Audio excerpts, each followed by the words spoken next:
ओम नमः शिवाय। ओम नमः शिवाय। हर हर महादेव। आज की शिव महापुराण कथा सच्ची भक्ति की परीक्षा। एक समय की बात है, कैलाश पर्वत पर माता पार्वती भगवान शिव के साथ विराजमान थी। चारों ओर हिम का मतलब बर्फ से ढका हुआ था। कैलाश पर्वत अत्यंत सुंदर दिखाई दे रहा था। देवता, ऋषि और मुनि भगवान शिव के दर्शन करने के लिए वहाँ आते हैं और उनकी स्तुति करते हैं। एक दिन माता पार्वती ने भगवान शिव से पूछा, हे प्रभु, संसार में बहुत से लोग आपकी पूजा करते हैं। कोई बड़े बड़े यज्ञ करता, कोई सोना चांदी चढ़ाता, कोई कठिन व्रत रखता, लेकिन ऐसा कौन सा भक्त है जिसे आप सबसे प्रिय मानते हैं? भगवान शिव मुस्कुराकर बोले, हे उमा, हे पार्वती, मुझे धन, वैभव और दिखावा प्रिय नहीं है। मुझे तो वह भक्ति प्रिय है जिसे के मन में सच्ची श्रद्धा, दया, दूसरों के प्रति प्रेम हो। माता पार्वती ने फिर पूछा, क्या आप किसी ऐसे भक्त की परीक्षा लेते हैं? भगवान शिव बोले, भक्त की परीक्षा लेने के लिए नहीं, बल्कि संसार को यह समझाने के लिए कि सच्ची भक्ति क्या होती है। कभी कभी मैं अपने भक्तों की परिस्थितियों को बदल देता हूँ। यह कहकर भगवान शिव ने माता पार्वती के साथ पृथ्वी पर जाने का विचार किया। तो वहाँ एक छोटे से गांव की कथा थी। तो प्रभु भगवान शिव पहुँचे। बहुत समय पहले एक गांव था। गांव के बाहर एक छोटा सा प्राचीन शिव मंदिर था। मंदिर बहुत पुराना, उसकी दीवारों पर समय के निशान दिखाई देते थे, लेकिन मंदिर में स्थापित शिवलिंग अत्यंत दिव्य था। उसी गांव में माधव नाम का एक व्यक्ति गरीब किसान रहता था। उसी गांव में माधव नाम का एक गरीब किसान रहता था। उसके पास थोड़ी सी जमीन थी, तो वह दिन भर मेहनत करता और शाम को मंदिर में जाकर शिव को जल अर्पण करता, जल चढ़ाता। माधव के पास दूध खरीदने के लिए पैसे नहीं थे, इसलिए वह अपने खेत के कुएं में एक लोटा पानी भरकर उस शिवलिंग पर चढ़ा देता और कहता, हे भोलेनाथ, मेरे पास आपको देने के लिए कुछ नहीं है। यह जल ही मेरी श्रद्धा, इसे स्वीकार कर लेना। भगवान शिव से ये प्रार्थना की कि हे मेरे भोलेनाथ, मेरे पास आपको देने के लिए कुछ भी नहीं। यह जल ही मेरी श्रद्धा, आपको देने के लिए इसे स्वीकार कर लेना। माधव कभी भगवान से धन नहीं मांगता था। वह केवल यही बात कहता, प्रभु, मेरे हाथों से किसी का बुरा न हो और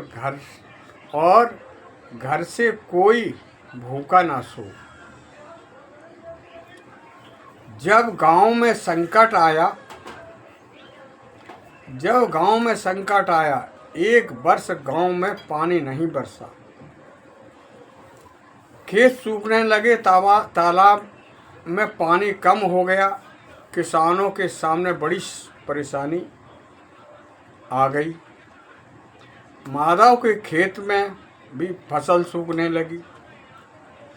गांव के कुछ लोग कहने लगे, अब तो भगवान भी हमारी नहीं सुन रहा है। अब तो भगवान भी हमारी नहीं सुन रहा है। तो भोलेनाथ वर्षा हो या ना हो, भोलेनाथ वर्षा हो या ना हो, मेरी श्रद्धा कम नहीं होगी।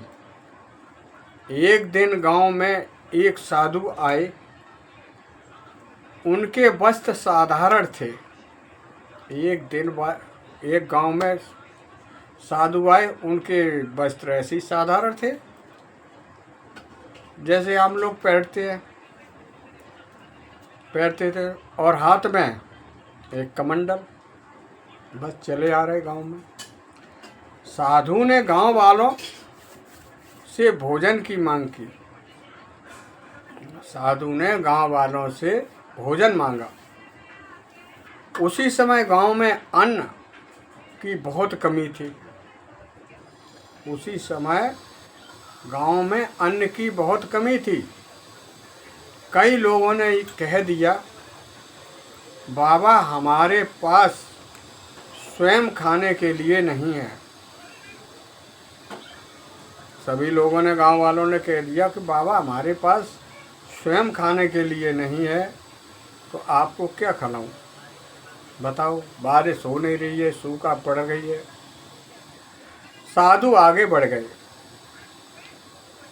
जब वे माधव के घर पहुंचे तो माधव की पत्नी ने घर में देखा बस थोड़ी सी रोटी और दाल बची हुई है। माधव के घर पहुंचे, माधव की पत्नी ने देखा कि एक थोड़ी सी रोटी, थोड़ी सी सब्जी, दाल बची हुई थी। माधव ने कहा, बाबा को भोजन करा दो। पत्नी ने चिंता से कहा, घर में इतना ही भोजन है, रात को हम क्या खाएंगे। माधव बोला, जिसने हमें आज तक खिलाया वह रात को भी प्रबंध कर देगा। जिसने हमें आज तक खिलाया वो रात को भी प्रबंध कर देगा।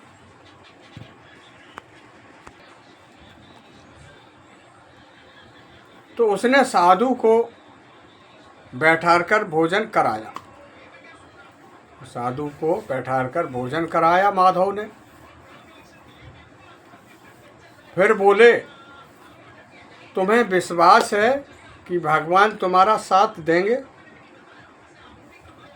तुम्हें विश्वास है कि भगवान तुम्हारा साथ देंगे?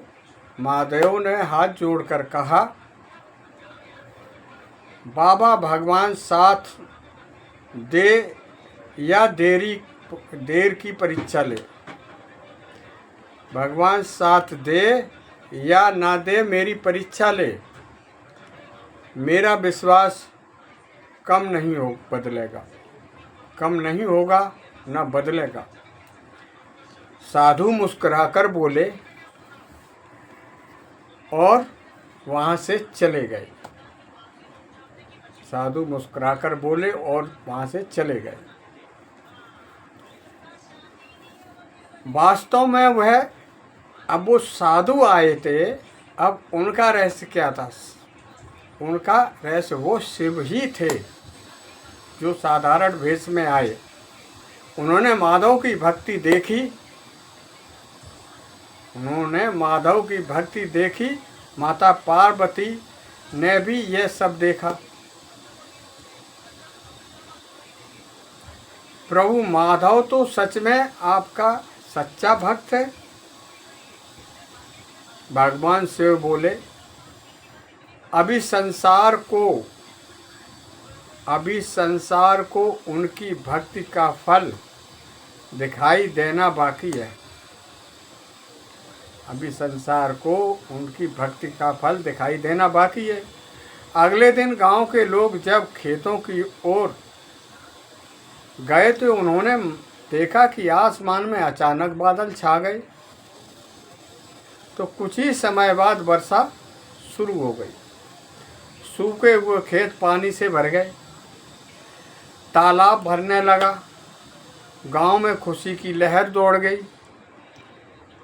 उसने शिवलिंग के सामने हाथ जोड़कर कहा, हे भोलेनाथ, आपने वर्षा दी, इसके लिए धन्यवाद। लेकिन प्रभु मेरे गांव के हर घर में सुख देना।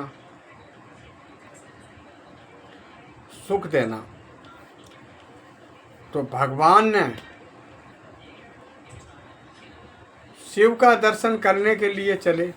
भगवान शिव का दर्शन करने के लिए चले। उसी रात माधव मंदिर में बैठा शिव जी का नाम जप रहा था। अचानक मंदिर में दिव्य प्रकाश फैल गया। अचानक मंदिर में दिव्य प्रकाश फैल गया। माधव ने आंखें खोली तो सामने भगवान शिव और माता पार्वती खड़े थे। माधव उनके चरणों में गिर पड़ा। चमत्कार हो गया। माधव वर मांगो, माधव वर मांगो। प्रभु, यदि आप मुझे प्रसन्न हैं, आप मुझसे प्रसन्न हैं, तो मेरे गांव के किसी घर में कभी कोई भूखा ना सोए। मेरे गांव में प्रेम बना रहे और मेरे मन में आपकी भक्ति की कभी कमी न हो। भगवान शिव प्रसन्न हुए। उन्होंने कहा, भगवान शिव बोले, तुमने अपने लिए कुछ नहीं मांगा, इसलिए मैं तुम्हें वह सब देता हूँ जिसकी तुम्हारे परिवार को आवश्यकता है। लेकिन सबसे बड़ा वरदान तुम्हारी भक्ति।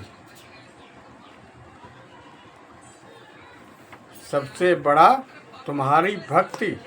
माता पार्वती ने भी माधव को आशीर्वाद दिया। फिर वह दिव्य प्रकाश धीरे धीरे धीरे धीरे विलीन हो गया। माधव की आंखों से आंसू बहने लगे। उसने कहा, हे भोलेनाथ, आज मेरा जीवन सफल हो गया। आज मेरा जीवन सफल हो गया। भक्ति पूजा पाठ करना नहीं आता। भक्ति का अर्थ केवल पूजा पाठ करना नहीं। भक्ति का अर्थ है सच्चा मन, सेवा, विश्वास और दया, अहंकार से दूर। जिसके पास बहुत धन है वह भी भगवान को प्रिय है, और जिसके पास केवल एक लोटा जल है वह भी भगवान को प्रिय है। भगवान शिव को वस्तु दिखाई नहीं देती। वस्तु की कीमत कुछ भी नहीं। भक्त के मन की भावना दिखाई देती है। भगवान शिव को वस्तु की पसंद कोई कीमत नहीं उनको। केवल मन साफ होना चाहिए, केवल मन। इसलिए जब भी भगवान शिव मंदिर जाएं, मन में कहें, हे भोलेनाथ, मेरे मन में अहंकार को दूर करना। हे भोलेनाथ, मेरे अहंकार को दूर करना। मुझे सच्चाई के रास्ते पर चलाना। मेरे हाथों से किसी का बुरा ना हो और मैं ज़रूरतमंदों की सहायता कर सकूं। ओम नमः शिवाय।